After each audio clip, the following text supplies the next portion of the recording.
bad for you. Don't breathe. I think, yes, I'm now recording. Thank you very much, Dan. So at some point in your life, you will have been told, well, it's a universal truth now, isn't it? We all know that excessive stress is bad for us, but not many of us know why. So if you guys show by a show of hands, how many of you know why we have stress in the first place? You know, if it's so bad for us, why do we have it? So the stress response is your fight or flight response. The stress response evolved to save your life. It's an essential part of your physiology. We have to have it. And the idea is, if you're walking through the jungle and a panther jumps out, you've only got a few seconds or possibly a minute or two to either run like hell and get away from it or to fight it. So to survive that situation, you don't want to be lovely and relaxed and thinking about what type of panther it is, whether it's a male or female, how many years it might be. All you want to know is get my muscle tone up, get my heart rate up, my blood pressure up, get your sugar levels up, so you're ready for that fight. At the same time, you want to shut down any long-term survival process. So you don't want to have nice, healthy hair. Well, you do, but you're not interested in that moment. You're not going to repair your skin. You're not going to repair any old injury or muscle strains or anything like that. You don't want to feel sleepy, so you're going to feel wide awake and wired. You're not going to be bothered about digesting food and getting all the nutrition out of the food you just had, because you're not going to be around tomorrow to enjoy it. So all those long-term processes shut down and everything goes into a short term.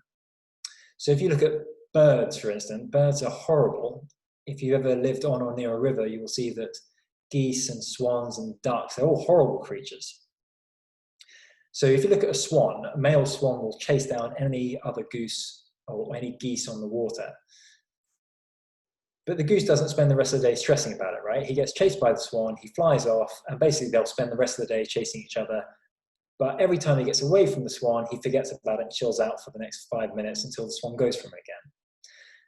The problem is that we have these psychological stresses that don't go on for a minute or two. They go on for days, weeks, or months. So coronavirus now has been an ongoing problem for months, right?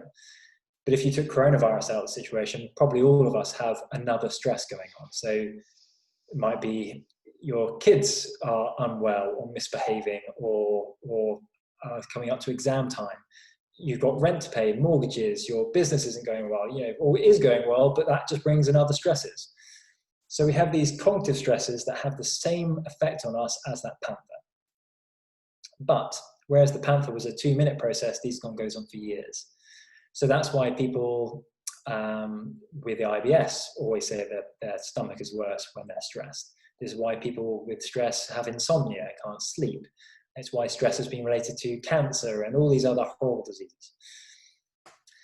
It's also the reason that we all know that, we say stress causes neck and shoulder pain, because as you get stressed, your brain, that normally, if I chopped the brain off, all your muscles would tense up. That's the state, that spastic state. Your brain actually all the time is telling your muscles to relax. But when you get stressed, the brain stops working so well, it stops inhibiting those muscles and they all become a little bit more tense. And that's why you could walk into a room and straight away tell that your wife's angry at you, because you can see that posture.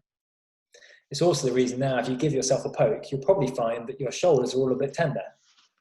But if you go and poke yourself in the thighs, it doesn't hurt at all. In fact, you can probably push quite hard on your thigh and not get any pain, whereas a little bit of tension in here is probably quite painful. That's that subconscious expression of stress. The reason it starts to hurt is coming through these muscles. We have these very small nerves, and when they get compressed by the muscle, over time they become more and more sensitive. So now less and less pressure can cause more and more pain. And that's why a lot of people experience neck and back pain and headaches during a stressful period, because this nerve compression has gone on for too long. So the reason that breathing exercises are helpful for this kind of stuff is you engaging in that mental process of breathing in and breathing out. You get the frontal parts of your brain to kick back in.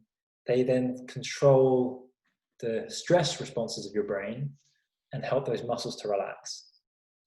There's also the benefit of when you're stressed, you tend to hyperventilate a little bit. So think of a cornered animal. You know, they're not nice and relaxed. They're, you know, stressed breathing. When you do that, again, you tend to blow off your carbon dioxide, which makes your nerves a bit jumpy, which makes your muscles tense up. So interrupting that cycle and taking a few minutes just to breathe in through your nose and out through your mouth helps to make the acidity of your blood more normal, and so your muscles relax. So I think we might have mentioned this the first time we spoke, and that's why I thought I'd talk about it in more detail. So there's lots of different breathing exercises you can do, but personally the way I tend to do it is you want to try and breathe in and out, so a 1-to-2 ratio. So if you breathe in for 2 seconds, breathe out for 4. If you breathe in for 3, 6, 4, 8, something like that. Why don't we all give it a try? It's much easier to do standing up or lying down. It's much harder to do sitting. And the way you want to do it is you want to feel, most of us tend to chest breathe, right? So it tends to be this. So the way I would say most people should practice is do the opposite. So we go to hands to your tummy, front and back, and you want to try and expand into both. Now, it's easier into your tummy, but you do want to practice into both. So it's going to be here, and then let's do 2 seconds in through your nose, 4 seconds out through your mouth. And you want to feel your tummy so you can feel something's happening there. And it's in, out, in,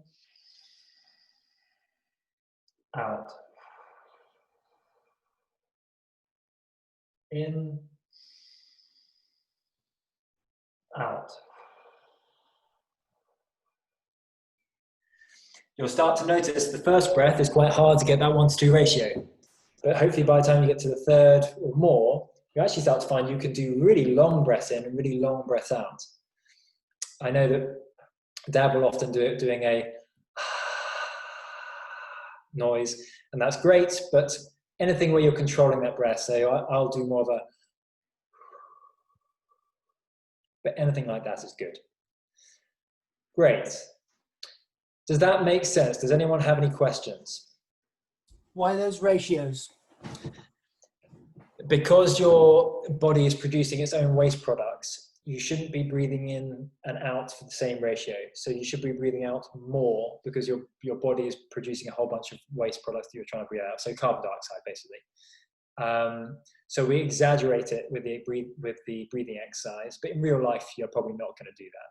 So if you measured yourself in a normal day, you're not going to breathe in for 1 second and out for 2, but we practice the extreme. The same with the belly breathing. You don't want to just belly breathe all day. You want to use chest and belly, but because most people are on the opposite, we train the opposite, so hopefully we meet somewhere in the middle. Okay, so if we measure normal breathing, obviously normal breathing is different for every person perhaps. What ratio do we notice there? Do you know? It's it's probably like 1 to 1.5. Okay. So a little bit longer, but for you to measure it, probably not worth it. As you walk around doing your normal day-to-day stuff. Okay. Any other questions? Yeah, Dimitra, unmute yourself. Jake, do you recommend a pause between the breathing in and breathing out, or you just breathe out without any pause? What do you recommend? Yeah, again, different practices. Certainly, I can see the benefit to holding it for a second. If I do it like that, I tend to hold for as long as I can. So there's a process that occurs that if you hold your breath and wait till you're hungry for the next breath, when you're desperate for it, there's a chemical process that occurs in your nose and your lungs that basically makes them open up wider so you can take more oxygen in. Part of the stress response, basically saying, oh my God, we need more oxygen. So I might pause for a second or two, or I'll take a breath in and hold until it's almost painful and then get ready for the next one. Thank you. What do you do? Well, sometimes I do, sometimes I pause, sometimes it depends on the breath. Mm-hmm. Sometimes I pause, sometimes I just breathe out. Yeah, absolutely. Again, variability is always important, I think. There's one of the Buddhist ones where you breathe in, hold, breathe out, hold the empty thing, and I think it's 4 on each. Yeah, I think they call it the square or square breathing or something like that, isn't it? Yoga, they have different kinds of Yeah. combinations of what you were just saying, like variations on what you were saying. Yeah, yeah. I think, and a lot like martial arts, you know, it's all good. It's all got a foundation in truth. So just practice whatever feels best to you. One of the realizations I had last week or so, is that anything that makes you mindful makes you centered too, and therefore you're much more in control of yourself and much able to get a better response. So actually, I don't really think the pattern of the breathing is important. It's just the fact that you're focusing on it and letting everything else go that's really, really important. Yeah, great. I have a question. So kind of like I observed Jake taking the breath, and I could see that, like, you know, Jake, you are filling up your belly, and then kind of like you're kind of like deflating, breathing out. Mm-hmm. In Aikido, and at least so kind of like the Japanese kind of like related kind of Aikias, they seem to be doing the opposite, kind of like you know, you obviously you breathe from here, and actually your belly actually goes in, and then you let your belly hang out loose. Kind of like, any thoughts on that? Yeah, so in terms of, if you think of the diaphragm, so if I stand up just so you guys can see. So when your diaphragm is here, so as you breathe in, it descends, which pulls oxygen in, you know, pulls air into your body. As it goes down, it pushes everything out, and that's why you see my belly get bigger. And then as I breathe out, it's an active breath, so I'm then contracting my muscles. So as my diaphragm comes up, everything comes in, but at the same time I'm contracting. So it's a bit like old, who was that magician who could get punched in the stomach by anybody? Houdini, yeah. So that'll be, as someone punched him, you know, he'd breathe out and tense, right? I don't really know why you might do it different way. Maybe it's a similar thing. Maybe you're just trying to tense your stomach to stabilize your spine and give a bit more core stability. Maybe that's the reason. I suspect it's just that you've got to think more about it. You know, you've got to actively do that, because that's not what the natural thing to do is, and that makes you more mindful. Yeah. May I say something on this, Jake? May I say what Nikos just described in Japanese? It also exists in Qigong. This kind of breathing, it's different than the normal one you just described. In China, they call it a Taoist breathing. And in Japan, they use it also. They call it Taoist breathing or reverse breathing, because it's actually reverse. By breathing in, you bring all the ki into your lungs, expanding the chest. And breathing out, like a balloon that is blowing out, you descend all the chi to the belly, to the dantian. Oh, great. But this is a very specialized breathing. They call it the Taoist breathing in China. Oh, And also this Thank you, Dimitra. for bringing ki into the dantian. It's like you fill up a battery with ki. So this is just an exceptional breathing. There you go, Nick. Okay, great. Any other questions for Jake? No? Okay, thank you, Jake. Another cracking session. Thank you. Okay, so we're going to do a little bit more movement this week. So what we're going to try and do is, that's the best way to show you. Okay, so we've just been doing this exercise where I said, okay, there's a 10-point kata. But actually, we do this as a practice for an 8-man attack. And so I'm going to imagine if straight in front of me is 12 o'clock, behind me is 6 o'clock, 3 o'clock, 9 o'clock. So someone's coming at me from straight in front. So I go, I want to defend myself. And then I stop and I allow my arms to relax. I turn around and I defend myself against this guy. My left foot is pointing to the left, so I defend myself against this guy. I turn to the right and I defend myself against this guy. So we're going to do it in 2, 4, and then 8. Okay, so if you stand up and you have your left foot forward, exactly the same stance as we had right at the beginning, you're going to, there are 2 ways you can do this exercise. One, you can do it as a key development exercise where we were just doing it at the beginning, catching the beach ball. But actually, if I was defending myself, I would make myself slightly more oblique, and my leading arm would be allow me to do an Aikido move. But we're just going to do it as a key exercise. So left foot forward, and it's out, drop your hands, turn around, do the same thing, drop your hands, turn around. Okay, 1, drop your hands, turn around, out, drop your hands, turn around. Okay, so we'll just do that once more. So 1, 2. Okay, so that's the count. So 1, drop your hands, turn around, 2. If you stay at 2, you'll notice if you look at your left foot, it's pointing slightly to the left. So you're going to take a step to the left, do the same move, drop your hands, turn around to the right, and do the same move. Okay, so back to 12 o'clock. So 1, 2, 3, 4. Okay. And I want you to imagine someone's coming at you for each one. So you give your whole, what Quentin was talking about, that mindful approach. So you give all of your feeling and thought to this person in front of you.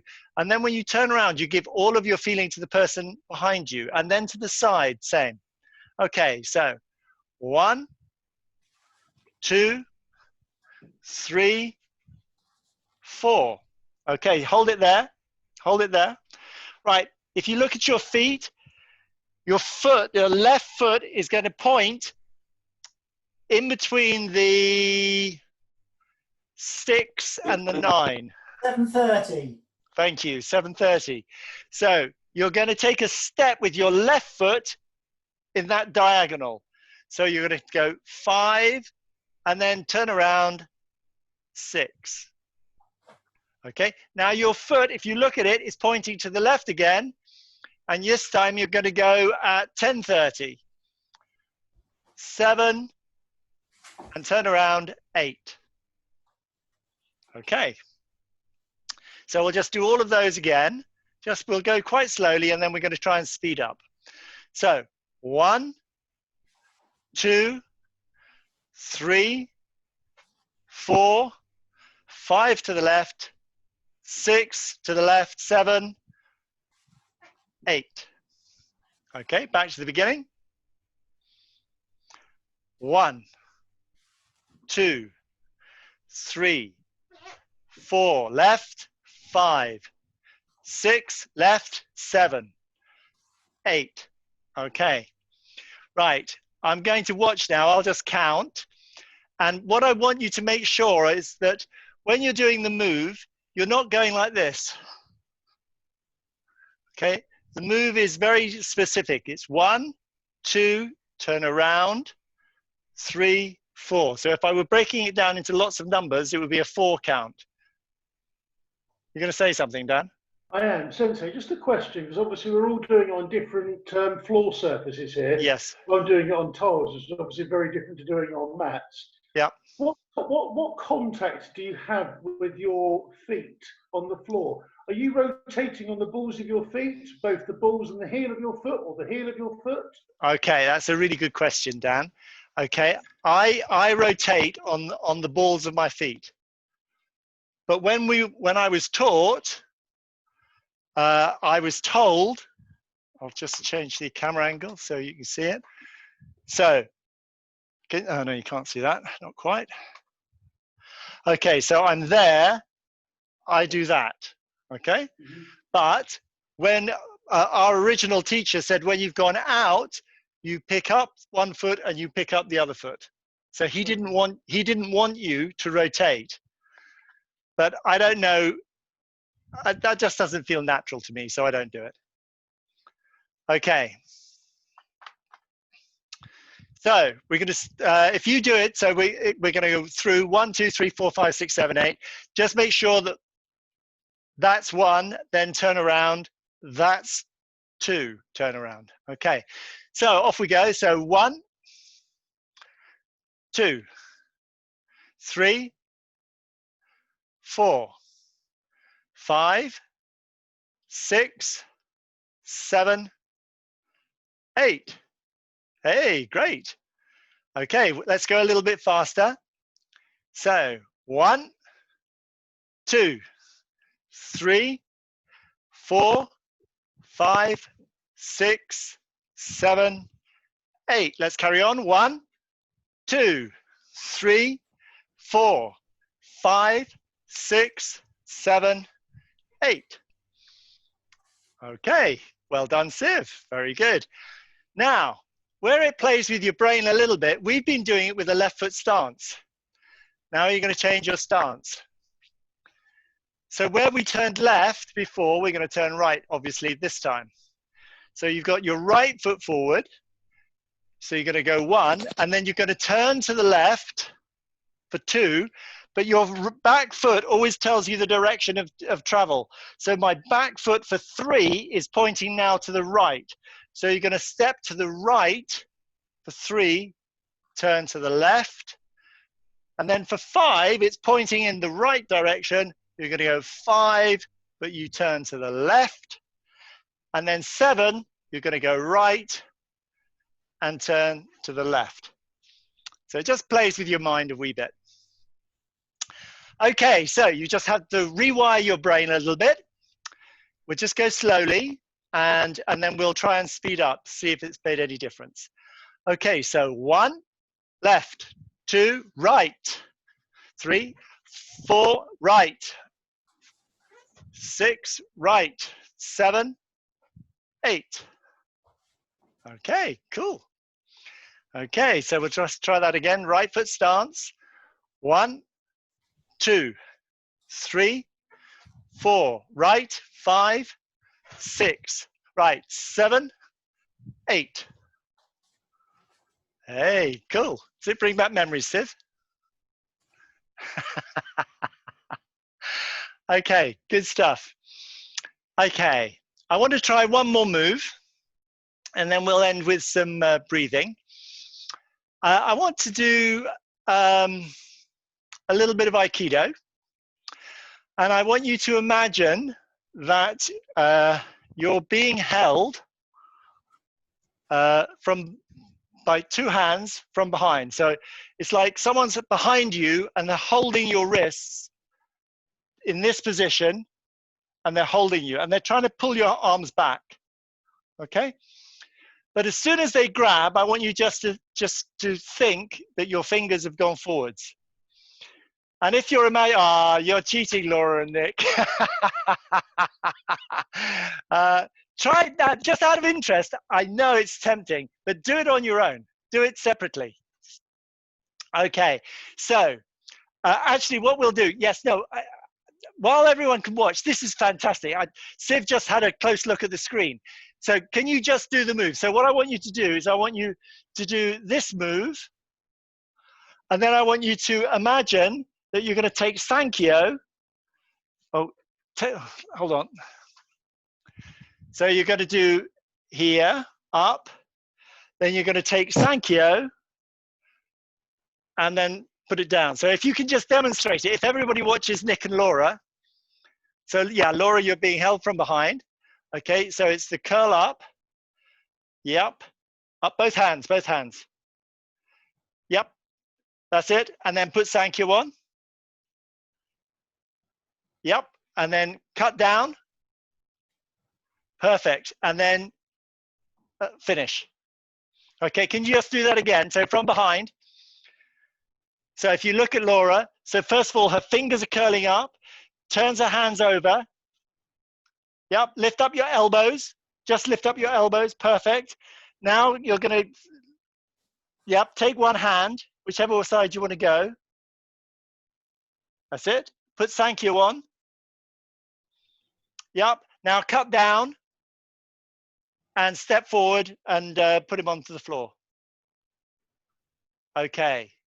So handy. Nick and Anne-Marie could do this together as well. Okay, so what we want to do is we want to imagine that someone is behind you. We're going to imagine that someone's holding us from behind, okay? You're going to curl your fingers up slowly. So in this position, okay? So your hands are being held. They shoot your key forwards. You go like that. Lift up. Turn your wrists around. Lift your elbows. Lift your elbows. Then you're going to take one hand here in Sankyo. You're going to put Sankyo on. You're going to cut down. And then you're going to put them on the floor. Cool. Okay, so we're using our imaginations. The guy has suddenly grabbed you, shoot your key forwards.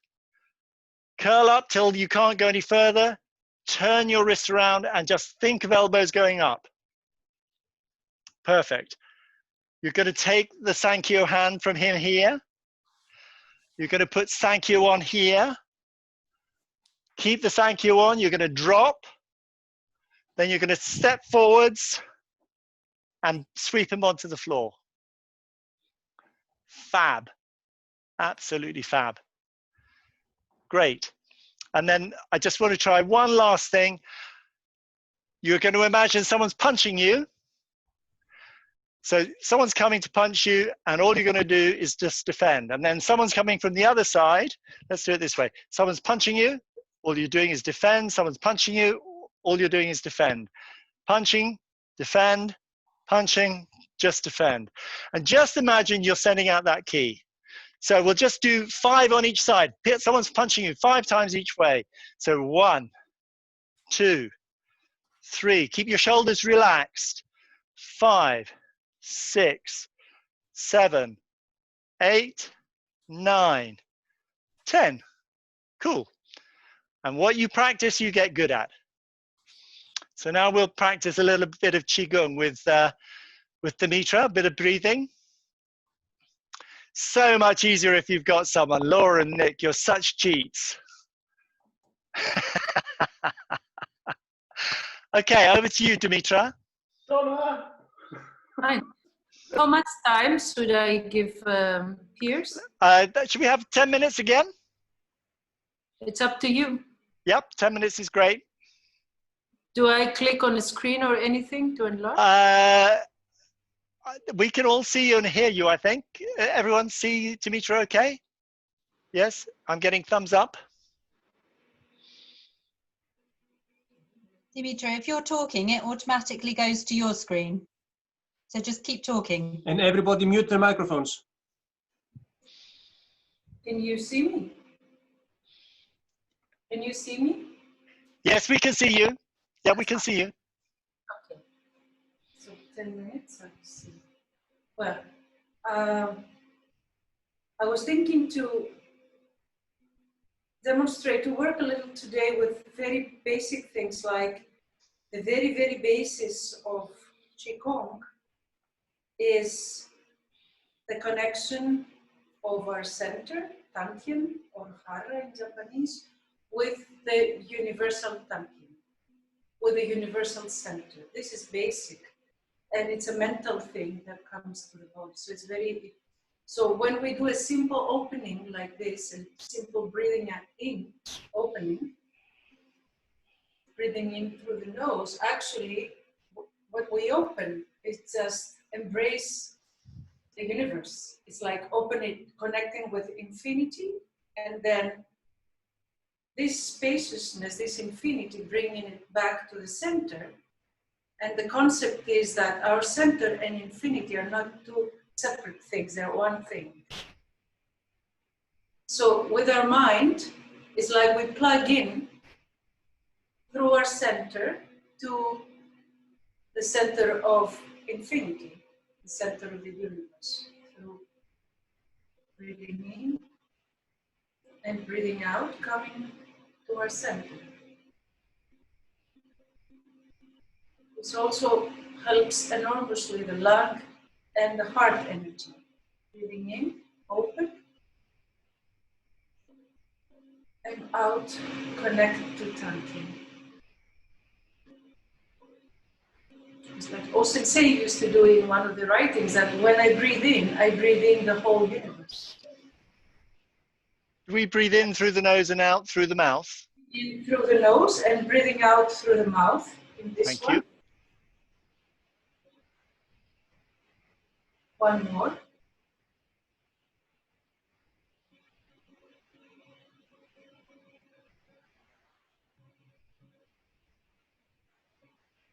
And then as we breathe in and expand, breathing out, we approach the body, and just before we stay here in this position for a few seconds, we shift our weight a little to the front, releasing some weight from the heels, and staying in this position. It's like a balloon is between the body and the hands. This is considered like the first position of mo, of emptiness. The chest and the heart area are open, and we just stay for a few seconds. The eyes are looking in front, and we just connect with our presence and our grounding. The body feels like a sphere that is breathing.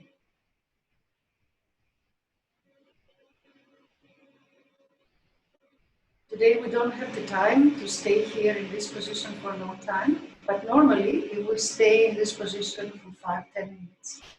Then different feelings begin to happen in the body. We begin to feel the ki, the chi, in between our hands a lot, and a lot of heat sensation begins to come up. So this is a bodily feeling of the sphere of emptiness that we use also in Tai Chi, the ball in Ikkyo.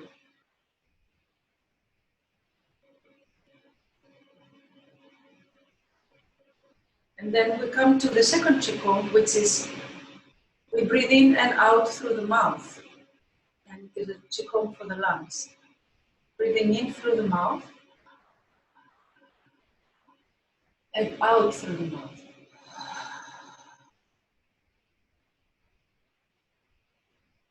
This is the only Qigong that has breathing in and out through the mouth, and it relates to the element of air.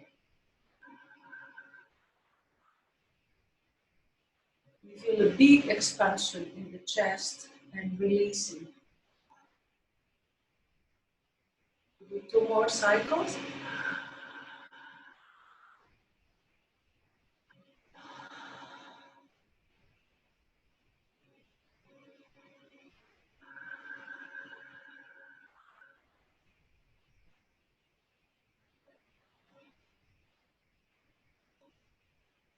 Now we bring the right hand on top and the left hand holding a ball. We call it the ball of emptiness, Wu or Mu. And then we turn it upside down. And one hand is pushing towards the sky, the other is pushing towards the earth, while we breathe in deeply. Hold it, and then one hand is approaching the other, breathing out, collecting the energy to belly area. Here the knees are bent, turn, call it 10 toes. It's like Tai Chi, heaven and earth, breathing in, the chest opens up, the knees bend slightly, and breathing out, in the form of a circle, we collect the energy into our tummy. Turn, separate, breathing in, and out.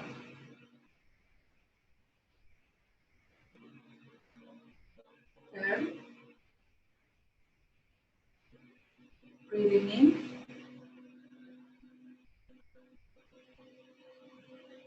out is like a merging of sky and earth energy into our own center. 2 more times. Turn, breathing in.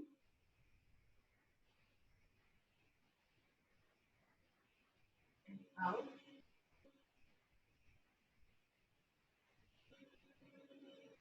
One more time.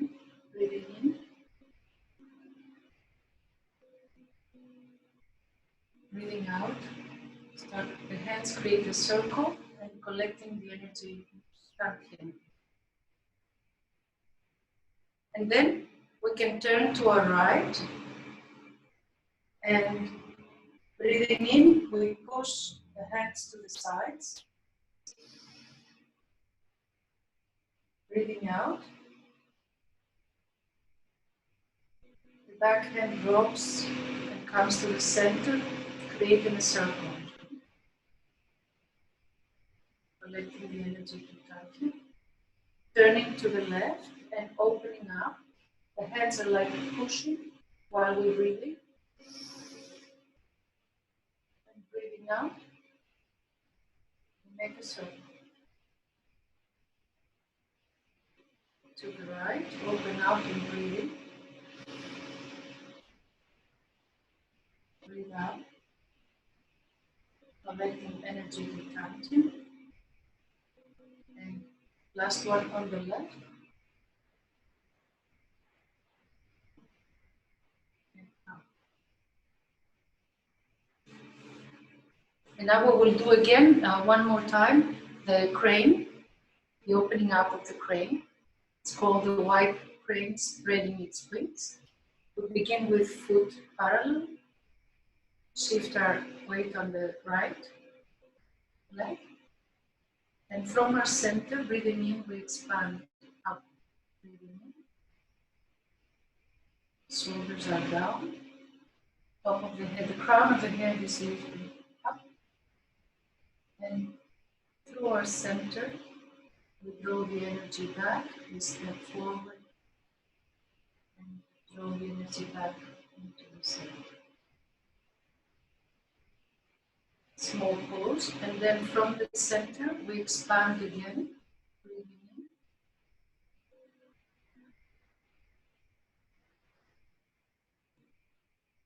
Pause.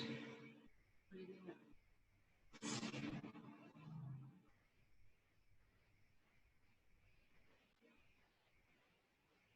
One more time from this side. Breathing in.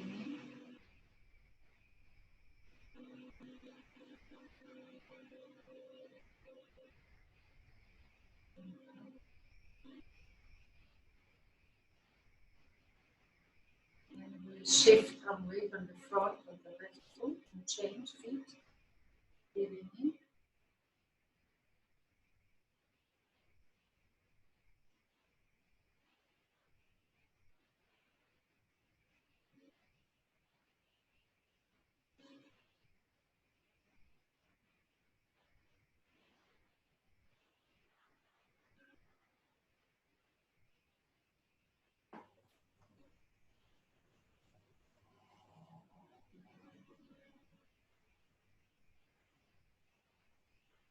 One more.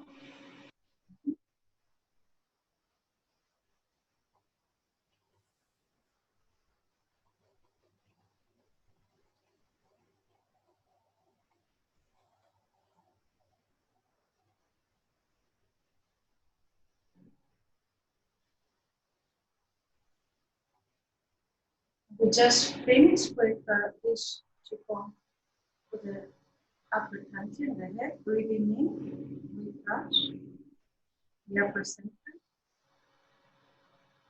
Breathing out, we expand. Shoulders are down, opening up. And the mind is connecting with the infinite space that is above the head. Totally drop the shoulders and the elbows.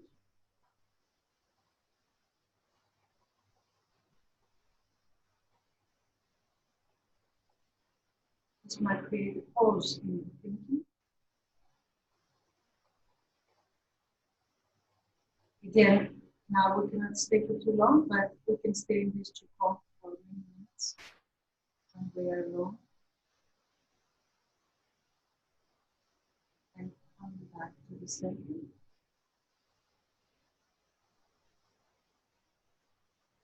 Breathing in.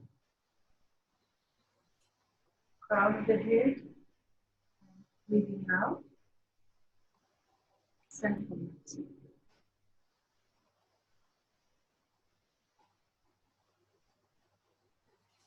Thank you.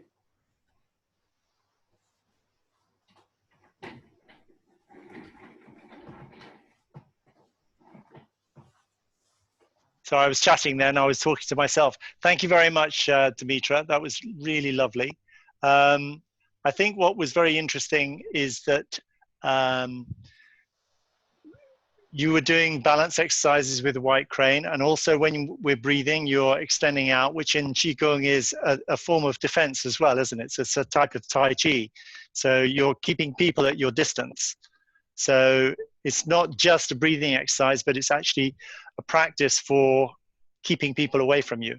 Is that right? Yes, normally when they do it as a martial technique, it is done fast, like this, like. Right. Two. Yeah, great. Fantastic. Has anyone got any questions for Dimitra? No? Great stuff. Okay. Well, I'm trying to get back to gallery view and I'm struggling with the technology. So, oh, there we are. So great. Thank you very much to Jake for another really fascinating session. I'm hoping he'll be back in 2 weeks. And Dimitra, are you happy to do this every week? On Tuesday, yes, yeah. Of course. Fantastic. So we may as well have an expert teaching us to do the Qigong, which is a lovely way to finish the class anyway. And also it combines the breathing, which is something that I like to do. And it also strengthens what Jake's been saying today. So one of the things about Aikido is you're learning to cope with a stress. That's the whole point. So when you're attacked, that's the Black Panther. That's the panther at the waterhole coming to attack you. And we're learning to cope with that. But we don't have many violent stresses in life, to be honest. So what we do is we practice on the mat, someone coming to attack you, and we learn to stay calm and relaxed. We learn to breathe, and we cope with that attack. And just like that little boy said right at the beginning, the more you practice, the better you get at it. And you know, this is no substitute for the real thing, but it's the way that we learn is by repetition. So the more you do these exercises all correctly, as soon as someone comes along, if they just come at you, you're just likely to do that. And that's about as quick as you need to be. You just want to be able to get something up before he hits you or she hits you. So thanks very much for attending. We're going to bow to the darkness, which is sort of quite dark out the window now. Okay. Bowing to the universe, bowing to each other. Thank you very much for taking another one of these online classes. And it was lovely to see everybody. So great stuff. Thank you, Jake. Thank you, Dimitra. Thank you, everyone, for attending. And I'll stop recording. Thank you. Thank you. Au revoir. Au revoir.